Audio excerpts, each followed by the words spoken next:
Assalamualaikum warahmatullahi wabarakatuh.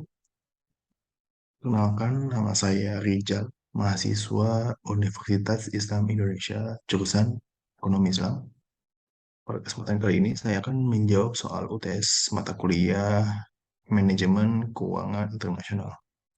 Untuk soal yang pertama, jawabannya adalah transaksi derivatif merupakan transaksi finansial dan bukan transaksi yang real, karena tidak ada hubungannya dengan barang secara fisik.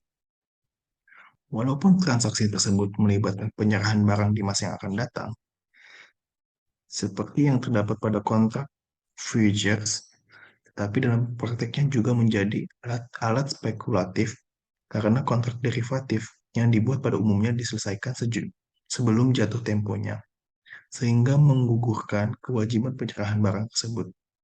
Dalam kontrak futures tersebut, pelaku pasar hanya memanfaatkan volatilitas harga barang selama masa kontrak untuk mendapatkan keuntungan finansial dan tidak berniat untuk merealisasikan kontrak itu sendiri pada waktu jatuh temponya.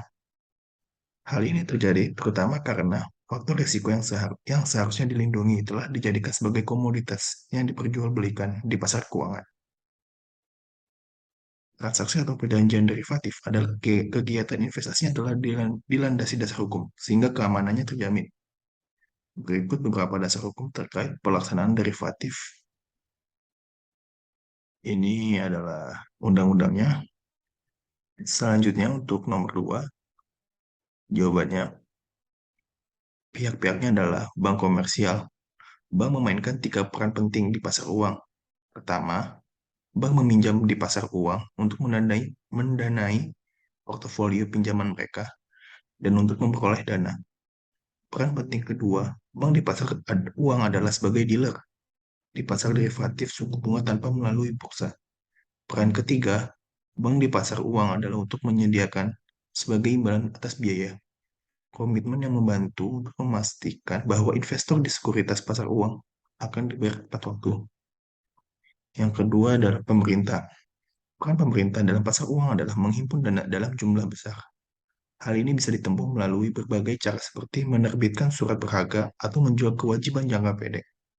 Pihak ketiga adalah perusahaan. Bisnis non-keuangan dan bisnis keuangan non-bank mengumpulkan dana di pasar uang, terutama dengan menerbitkan surat berharga. Dalam beberapa tahun terakhir, semakin banyak perusahaan yang memperoleh akses ke pasar ini.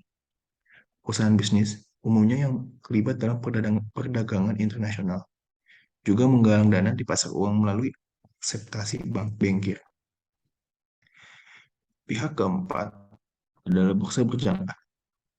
Kontrak berjangka pasar uang dan opsi berjangka diperdagangkan di pusat terorganisir yang menetapkan dan menegakkan aturan perdagangan. Kontrak berjangka pasar uang adalah perjanjian standar untuk membeli atau menjual sekuritas pasar uang pada harga tertentu pada tanggal tertentu di masa depan. Opsi berjangka pasar uang memberi pemegang hak, tapi bukan kewajiban untuk membeli atau menjual kontrak berjangka pasar uang pada harga yang ditentukan pada atau sebelum tanggal yang ditentukan. Pihak kelima adalah broker dan dealer. Kelancaran fungsi pasar uang sangat bergantung pada broker atau pialang dan dealer yang memainkan peran kunci dalam memasarkan instrumen pasar uang dan menyediakan pasar sekunder di mana kewajiban yang beredar dapat dijual sebelum jatuh tempo. Dealer menggunakan perjanjian pembelian kembali untuk membiayai persediaan sekuritas mereka. Dealer juga bertindak sebagai perantara antara peserta lain di pasar perjanjian pembelian kembali dengan memberikan pinjaman kepada mereka yang ingin meminjam di pasar dan meminjam dari mereka yang ingin meminjamkan di pasar.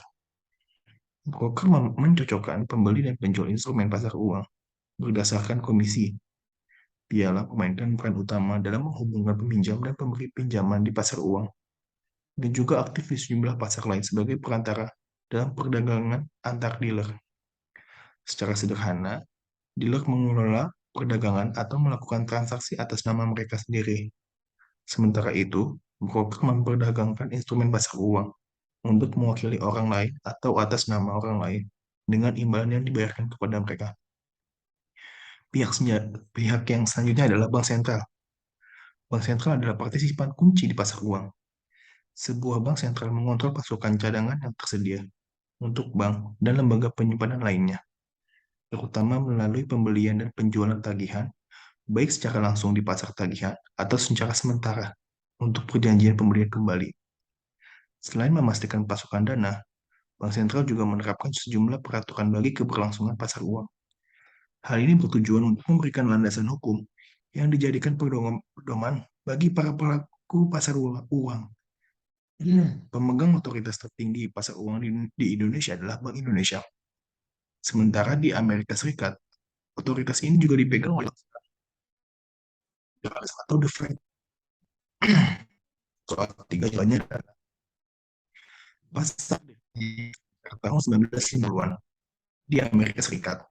Pada masa itu, bursa finansial futures di dunia seluruhnya berbasis di Amerika Serikat, di mana pada awalnya semua produk derivatif diperdagangkan di bursa.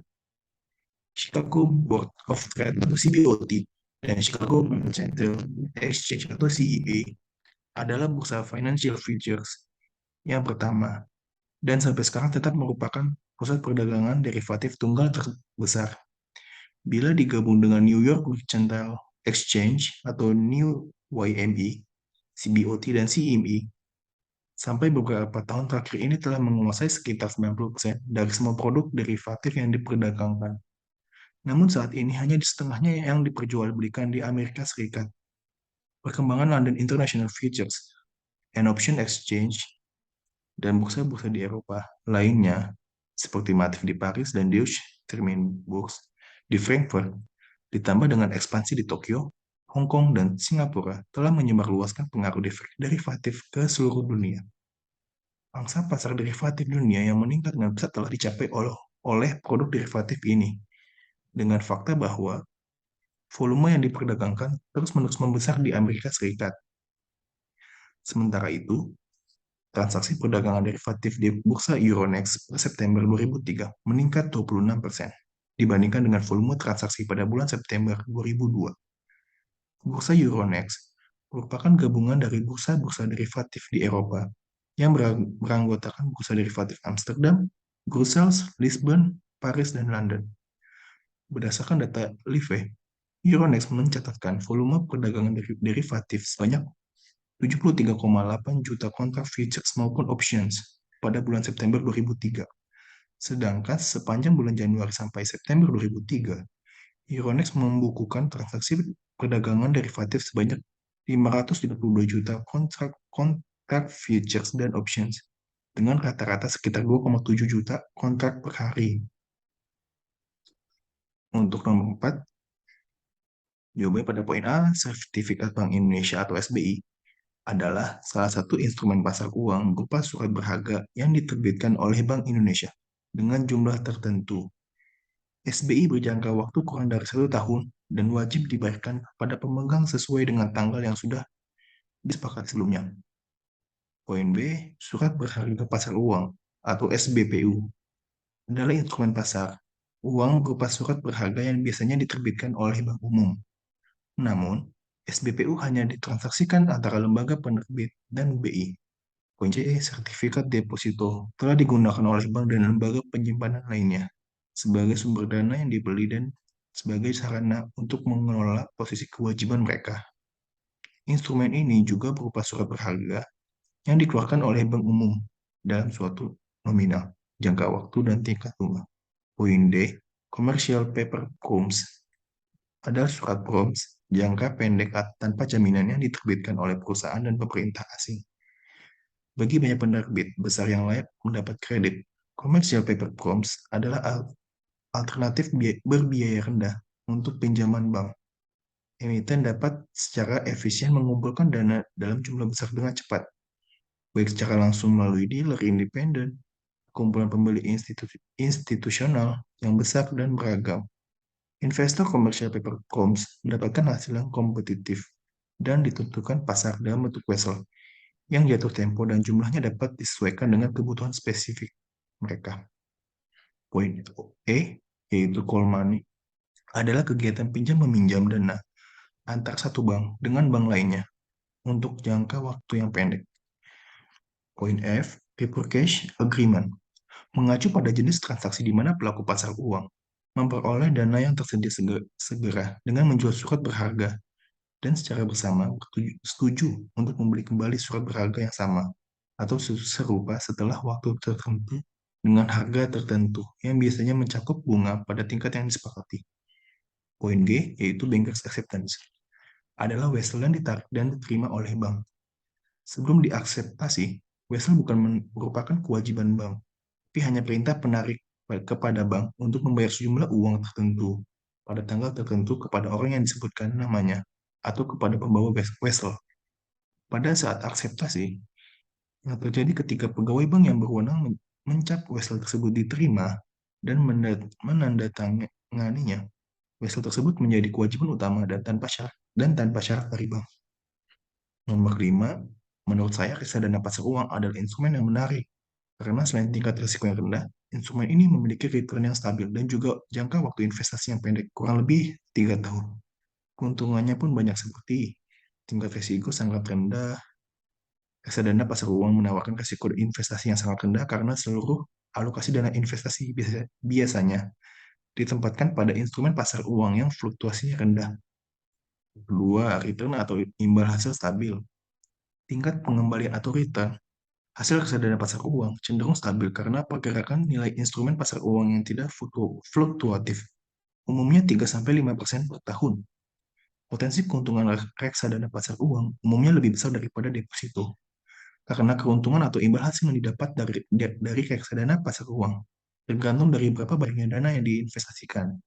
Seperti deposito yang memiliki bunga yang sudah ditetapkan oleh yang modal awal sangat kecil, modal investasi sangat terjangkau, dan mulai dari puluhan ribu rupiah saja. Umumnya, modal awal investasi reksadana pasar uang dimulai dari 50.000 sampai 100.000. Tapi karena kepopulerannya, sekarang ada juga yang menyediakan mulai dari 10.000 via aplikasi online. Yang keempat, jangka waktu investasi fleksibel. Jangka waktu investasi reksadana pasar uang tergolong fleksibel karena bisa dilakukan untuk jangka pendek kurang dari 1 tahun atau jangka panjang lebih dari 5 tahun sekalipun.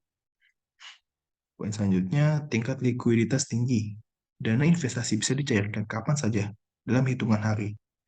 Hal ini mungkin dilakukan karena jangka waktu investasi instrumen pasar uang dilakukan dalam waktu yang pendek, sehingga kemampuan perusahaan untuk membayarkan kewajiban uang bisa dilakukan dengan relatif cepat.